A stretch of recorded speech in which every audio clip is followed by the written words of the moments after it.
And welcome back to another episode of Stand on Guard. This is a live one. So thanks for joining me. I promised you we'd have some fun with the House of Commons not sitting, and I meant it.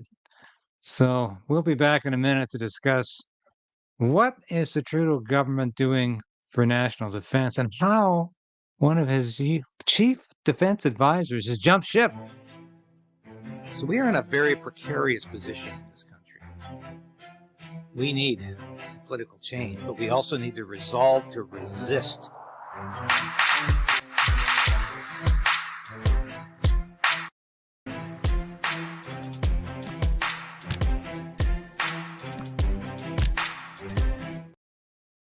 Yes, please like this station, give it the thumbs up, ring that bell as Sasha always did, and subscribe if you haven't already. We're on the verge, well, a couple of hundred maybe away from 25,000 subscribers. That's going to be a real plateau for us.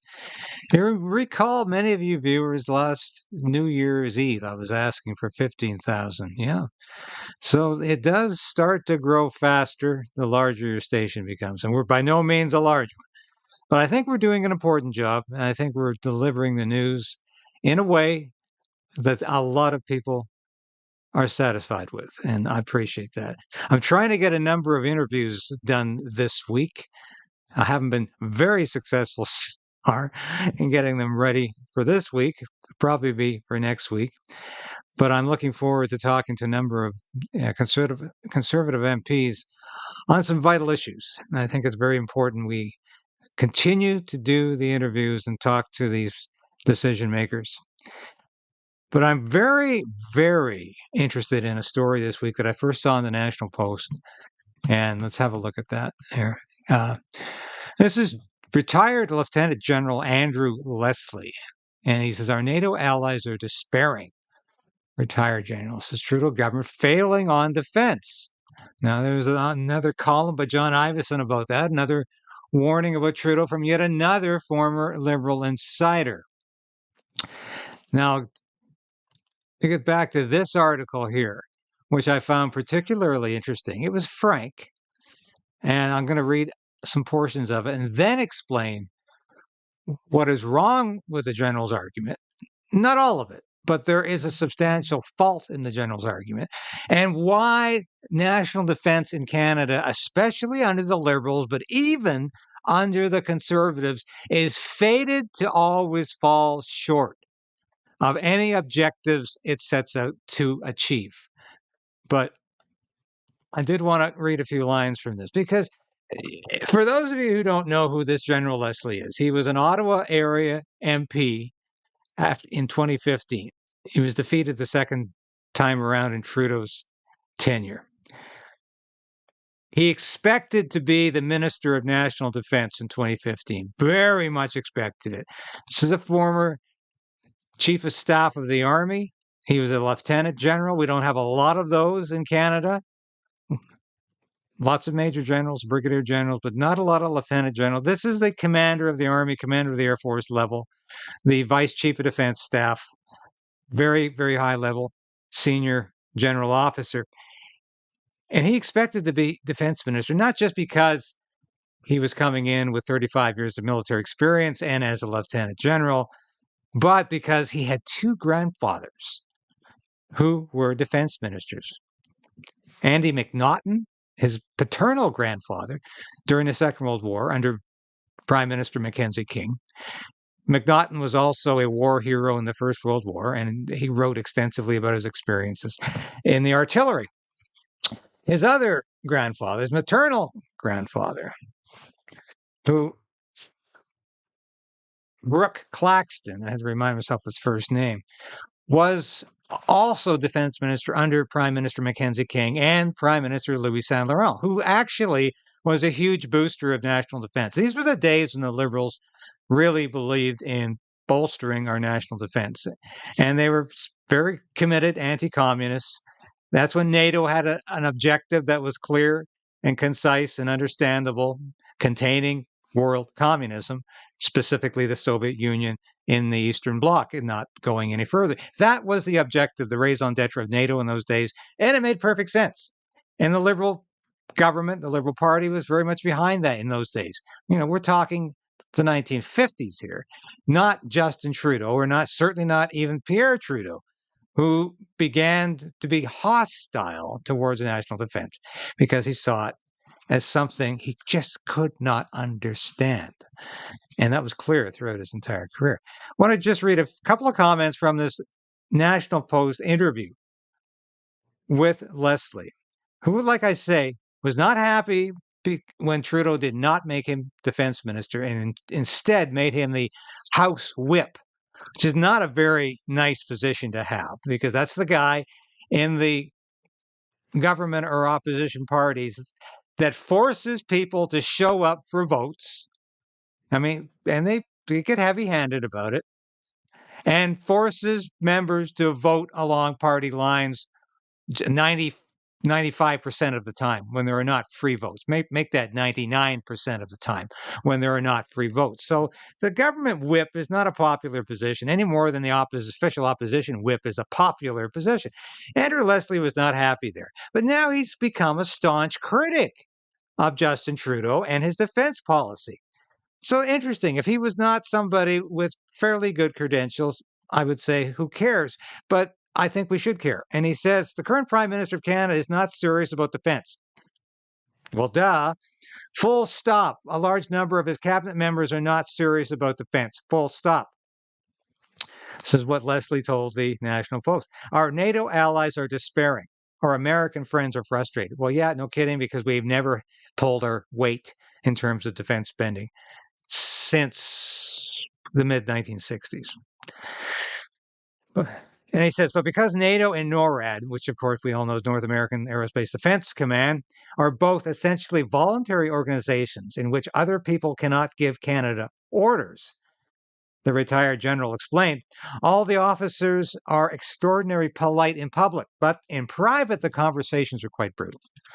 Very true. I have some acquaintance with NORAD, much more acquaintance with NATO, and publicly, a lot of things are said. Privately, a lot of things are said that are never said publicly. But I want to get back. I want to get back to his realization here that Trudeau is not defending Canada. He doesn't quite say it, but if you read between the lines in this interview, he's suggesting that Trudeau is defending the globalists, not Canada, not Canadian sovereignty. And this is interesting because he says he's talking to Pierre Poilievre's team about defense strategy, and he finds them receptive, aware, and focused. And he adds, you can quote me on that. Well, I am quoting him on that. And that's very interesting. So that is what Leslie is saying. So where is Leslie wrong? Well, I looked up some of his past clips since he left the government, the Trudeau government, and he's been free to speak. And yes, he's been critical of Trudeau's defense spending and defense policies, but he hasn't been critical of Trudeau's commitment to Ukraine. And that is a commitment to Ukraine that is shared by the official opposition Conservatives. I've mentioned this on several different occasions. The Conservatives are just as committed to bailing out Ukraine with billions, tens of billions of dollars of your tax money as the Liberals are, and for that matter, the NDP. So he's not recognizing that Ukraine is a fundamental flaw in the defense policy of not only the Liberals, but the Conservatives. We cannot keep sending billions of dollars to Ukraine into this black hole of Kiev where it's going to disappear, especially since we're spending it on nonsensical things like gender equity demining and so on and so on and so on. And especially since we now know a lot of this money never even went into defending Ukraine. It's gone into the pockets of oligarchs and corrupt politicians, many of whom have fled the country with the money, or it's in Swiss bank accounts. Zelensky's time is limited. Whether or not he's knocked off by his own people or whether he is allowed to flee the country for a villa in other parts of the world, I don't know. That's going on right now. But the time it's going to take to defeat Ukraine is very, very limited. This, of course, is upping the ante on NATO as to whether they want to directly intervene with armed forces on the ground. And that's being discussed. If that happens, it's going to be a war.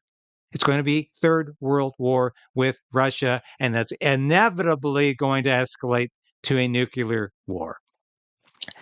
Those are the facts. I don't want to get sidetracked on that right now, but I've said this previously. We're headed for nuclear war if NATO puts boots on the ground. And NATO seems to think that's the only way out of this disaster that they created when Ukraine falls, when Zelensky falls. They have invested, so-called, so much money. They've wasted. Let's not use that word invested. That is such a government bureaucraties. They have wasted with profligate spending billions of dollars on a fight they cannot win, on money that's being stolen by corrupt politicians, on money they'll never see again. And Andrew Leslie's talking about Canada being undefended. One of the reasons we're undefended is that we denuded our military to send it to Ukraine. We have cannibalized our own military to send the parts and to send the equipment to Ukraine, including our Leopard tanks. God knows how many Leopard tanks we actually have left. But I tell you, the ones we sent to Ukraine are gone. They have been blown up on the battlefield by the Russians. We're not going to see them again. We're not going to see any of the equipment we lent or gave to Ukraine again. It's gone, destroyed, or it will be captured by the Russians if there's anything left. So that's the situation we're in today. So Leslie is still saying, yes, support Ukraine until the bitter end. The bitter end is coming very, very soon, but it's not the end that Trudeau or for that matter, the Conservative Party was envisioning. It's a very different end. It's going to be the end of Zelensky and Ukraine as we know it. And all that money will have been wasted. It's gone. And we intervene in a conflict we never really understood or wanted to understand. It was all about saving democracy when Ukraine is not really a good democracy. They canceled the presidential election. They're a corrupt country, the most corrupt country in Europe. So, having said that, Leslie doesn't quite grasp that. He's not prepared to say we got to stop supporting Ukraine. We got to stop being these toadies who say we're with you till the end, because we were with them till the end, but it's not the end we envisioned. Now, why does national defense never get the money they're promised? Now, here's a story from CBC, which I think is interesting. I've written about this extensively over the years for the various media outlets I've worked for. And I couldn't find the one column I was looking for that I wrote several years ago about this very thing. I always describe the capital acquisition process, in other words, buying equipment, as the huge shell game. What the government of the day will do, and the conservatives have done this as much as the liberals, is that they'll take money from one shell, put it to another, and say, we're upping defense spending. Not telling you that they're taking money away from another sector of defense over here in order to escalate defense spending in this area. They do it all the time. But what else do they do? Now, here's Bill Blair. I still call him the open borders minister because he had that position. So in the previous Trudeau government to supposedly protect our borders from illegals coming through. All he did was open the borders and embrace illegals. He's been a lousy defense minister too. And of course, here he is admitting we're not going to be anywhere near this 2% of the GDP of defense spending that NATO has been asking for years. And of course, to tell you the truth, I don't even want to reach that target anymore because NATO is a lost cause. NATO days are numbers. NATO will not survive beyond the next 2 years. And it's not necessarily directly a result of the war in Ukraine. It's a direct result of bad policy for the last 15 to 20 years. where they have been an organization constantly expanding, never thinking of why they want to expand, and the ramifications that expansion has for world peace. The more members that belong to NATO, the greater likelihood there will be a European war that will quickly escalate into a world war. That's a fact of life. We do not need NATO comprising 35, 40 member nations. It's ridiculous. It becomes a club of fools, a group of knaves. It becomes a bunch of people without a coherent defense objective. And that's what NATO has become. It needs to be disbanded. The longer it stays in existence, the greater likelihood we're going to have war with Russia, because that's what it's geared towards now. Not containing communism. Russia is no longer communist. Russia has no ambition to take over France. It ceased to have a military objective when it started expanding beyond the old NATO frontiers. Now it's on the border of Russia, and of course, it's seen as a direct violation of our intentions, our peaceful intentions. So why doesn't the military ever get the money the government's promised them? I'll tell you why. Now, here's Bill Blair admitting we're going to be short, but he also said the federal government's new National Defense Strategy, which was released last month in April, pledged an increase in military spending of $8.1 billion over the next 5 years. All right, that's the key right there. Defense spending in Canada is always based on a 5-year plan. It's always based on sometimes even longer, sometimes a 7 to 10-year plan. So we're promising the military it's going to get that money, well, in 5 years maybe. But a lot can happen in 5 years, can't it? Objectives can change, budget directives can change, the amount of money coming in can change, the amount of money being spent on other projects can change, governments can change. So how can any government in 2024 promise you're going to be getting this money in 5 years when they have absolutely no control over that process or that promise? There's no bloody way in hell any government can say we're going to deliver on defense spending in 5 years' time, because governments constantly change their objectives, constantly change their commitments, especially national defense, because it comes dead last for a lot of people in the cabinet.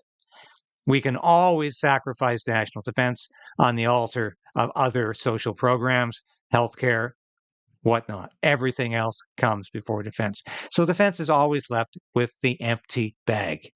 That will happen. And it's happened under conservative governments, happens with greater frequency and with more brutality under liberal governments. And that's important to know. And that's where Trudeau's going with this.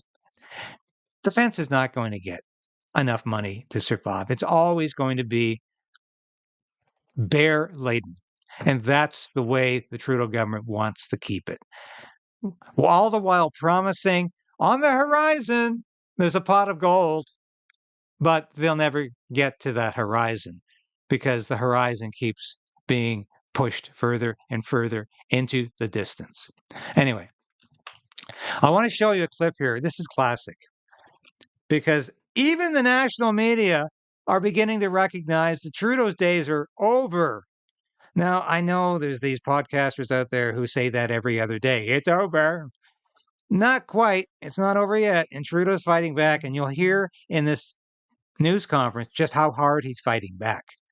But even the national media, the mainstream media, recognizes that Trudeau has become an impediment to another Liberal victory. God forbid that there should ever be another Liberal victory. But even the national media recognizes Trudeau is part of the problem. He's no longer the glory boy, the insouciant young emperor who thinks he can say and do anything without anyone really objecting, especially in the national media. So let's have a listen to this. Globe and Mail. Prime Minister, I want to ask you about leadership. Polls have put you 20 points behind the Conservatives, and it doesn't seem to be getting better despite your recent communications push from your budget. The public appears to have an overwhelmingly negative view of you personally, and you seem to have lost control of the conversation on some of the key issues that Canadians care about. I think the public might be looking at you and your position right now and thinking, for the good of the Liberal Party, why is he staying on? Thank you for your concern, Laura. But as you see, we're here investing in good jobs for today and for generations to come. The world is in a challenging place, absolutely. But that's why for 8 years this government has been putting forward investments and a frame that both fights climate change and creates good jobs and economic growth, that understands that if you want to bring in strong investments and great jobs for Canadians, you have to be making investments in things like childcare, like pharmacare, like healthcare, investments in supporting our seniors. All right, so we become a communist country where the government supplies all our needs. Not really. That's what he's talking about, isn't it? The investments, as he likes to call them. Constant government spending. So what? We can rely increasingly on the government. And of course, there he goes with that challenges nonsense again, eh? Investments to make sure that young people get the best opportunity as they go off to post-secondary education. I know there are lots of folks in Ottawa thinking about process. I'm focused on results for Canadians. I'm focused on delivering the kinds of things that are going to set Canada and Canadians up for success over the coming decades, because that's the moment we're in right now. Can you think of anything Justin Trudeau has done over the last 8 to 9 years that has anything to do with setting Canada up for success? He's decimating our economy. He's spending twice as much as he takes in. He's ballooned the deficit. He's ballooned the national debt. He has increased the amount of public servants at a rate higher than any other prime minister in history. He is spending money like it's proverbial water. What has he done to set up Canada for the future, except if that future means economic catastrophe? A different government years ago wouldn't have made the choice to build an EV ecosystem here in Canada. What the hell is an EV ecosystem? So yes, here he is, and another announcement strengthening our EV supply chain. Electric vehicles are not an answer.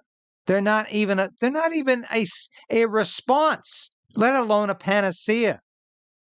These batteries are not sustainable. They're not going to be able to be replaced because we don't have the materials for these battery plants in Canada. We've got to extract them from other parts of the world. Guess who's doing that for us? China and child laborers. They're extracting these raw materials necessary to power these batteries, to get them working.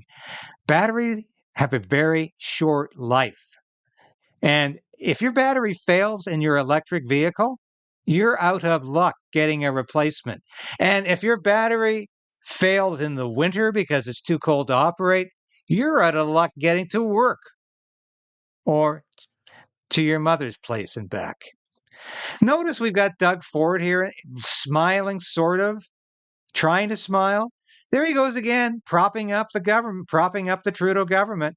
Yeah. Great news for Ontario, isn't it, Doug? And you came in on an anti-green energy platform. You got rid of all this nonsense that you knew wasn't going to power a modern economy. You knew that windmills and solar panels weren't going to power a modern industrial economy because it wasn't sufficient. You knew the electric rates in the province of Ontario were going through the roof to the point that businesses were leaving the province. You knew green energy was a myth. You knew green energy was false. And there you are standing behind Justin Trudeau again, propping up his government. Thank you, Doug Ford, you faux conservative. You're at it again. Would have doubled down on the oil and gas industry. And stayed away from anything that threatened the oil and gas industry. Blame the oil and gas industry. We know that the pressure we're putting on the oil and gas industry to decarbonize and to invest in renewables goes hand in hand with our decision to invest massively in the electrification of our economies. Because we have the clean electricity here in Canada, we have the high-quality manufacturing workers, we have the social and economic stability that countries around the world and companies around the world are looking for. This is about building a plan for the future of this country. That's what we're focused on, and that's what I will continue to be focused on, because building a better future for Canadians, bringing in fairness for every generation, that's what I am 100% focused on. Yeah. What you're 100% focused on, Justin Trudeau, is clinging tenaciously to power. Staying leader of the Liberal Party of Canada, staying prime minister, that's what you're focused on. You don't have a plan for Canada. You don't have a plan to get us out of this disaster you put us in. You have no idea. And you just know that there are people who want your job, and you're going to do your damnedest to ensure they don't get it. And what happens in October 2025 when the next election is supposed to happen? What do you bet we have a crisis that postpones that next election? That's what he's committed to. That's what he's thinking very strongly about right now. He's not thinking about the welfare of Canadians. If he was, he'd say, I'm out of here. I'm retiring. It's over for me. I'm going because I've done what I thought I could do and it hasn't worked. He'd be gone tomorrow. Sorry, he missed that the snowstorm like his father had.